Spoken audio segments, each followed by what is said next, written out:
Kufuatia ukosoaji mkali kutoka kwa viongozi wa upinzani wakiongozwa na aliyekuwa naibu wa rais Rigathi Gachagua na washirika wake, viongozi wa Kenya Kwanza wamebadilisha mbinu zao katika mpango wa uwezeshaji kiuchumi inayoendelea katika eneo la Mlima Kenya kutoa mashine na bodaboda.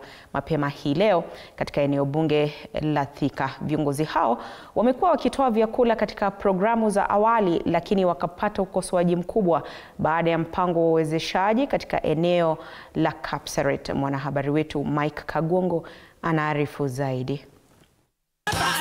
Katika kile kilichoonekana kama mabadiliko ya mbinu ya utendakazi, naibu rais Kithure Kindiki mapema Jumapili ameongoza viongozi wa Kenya Kwanza katika harakati za kuwawezesha vijana na wanawake wa Thika kukabiliana na kile upinzani ulichokiita kuwa kuwalaghai wakazi wa Mlima Kenya na vyakula, huku wakisambaza mamilioni ya pesa katika kaunti zingine.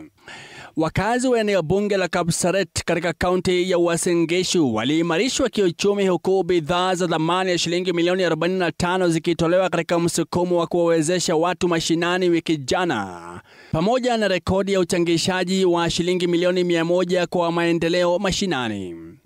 Haya hata hivyo hayakupokelewa vyema na upinzani uliokashifu hatua hiyo kufuatia matukio kadhaa katika eneo la Mlima Kenya yaliyonuiwa kuwapa wakazi vyakula.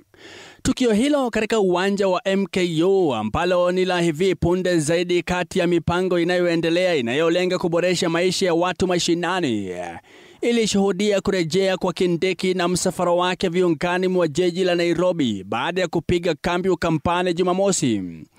Wakiongozwa na mbunge wa Thika mjini Alice Ng'ang'a, naibu rais Kithure Kindiki amesema serikali ya Kenya Kwanza imejitolea kuboresha maisha ya Wakenya maskini kwa kutoa vifaa muhimu vya kusaidia biashara zao. Mimi wananchi wa vile wamesema nitafanya, vile rais amesema nitafanya, ama namna gani?